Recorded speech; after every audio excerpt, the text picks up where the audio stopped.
Ensuite, parlons d'une équipe que je n'arrive même pas à comprendre, ni à prédire, mais on va quand même essayer. Il s'agit des Clippers de Los Angeles. Je pars simplement du principe que l'affaire concernant Kawhi ne va pas impacter leur effectif cette année. Je suppose que l'enquête va prendre du temps, et par conséquent, le contrat de Kawhi ne va pas être annulé ou quoi que ce soit. Si dans 4 mois, Kawhi devient agent libre car son contrat est annulé.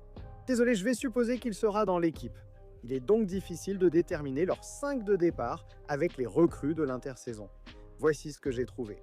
Harden, Chris Dunn, Kawhi, John Collins et Zubats, ce qui te donne, en sortie de banc, plein de très bonnes options. Bradley Beal, Derek Jones, Nick Batum, Bogdanovic, Brook Lopez, que beaucoup de gens ont oublié qu'ils ont signé, je pense. Évidemment, il y a des questions de statut, du genre « Ok, peut-être que Bradley Beal devrait être titulaire à la place de Chris Dunn, parce que, c'est Bradley Beal. » Mais l'une des choses qui a vraiment bien fonctionné pour les Clippers l'année dernière, c'était Chris Dunn et aussi Derek Jones qui commençaient aux côtés de Zubats dans le secteur intérieur. Évidemment, dans ce scénario, j'ai changé cela. J'ai choisi John Collins car il me semble difficile de justifier la présence simultanée de Dunn et Jones au niveau du spacing. Il faut donc mélanger et adapter selon la situation. Si tu me dis que leurs 5 de départ pour le match d'ouverture, c'est Harden, Beal, Kawhi, Collins et Zubats, ou bien Dunn et Jones, ça me va aussi. Que Bogdanovic ou Batum soient sur le terrain me va. L'essentiel, c'est que les Clippers ont beaucoup de profondeur d'effectifs et sont une excellente équipe.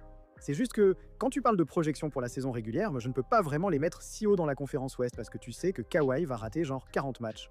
Tu sais, Bill va rater genre 35 matchs. Harden sera là à faire son truc. Mais seul, il ne peut pas porter cette équipe dans une conférence Ouest aussi relevée. Attendre qu'il soit vraiment bon dans ce scénario me paraît irréaliste. Je les vois finir 7e dans la conférence en comprenant bien que...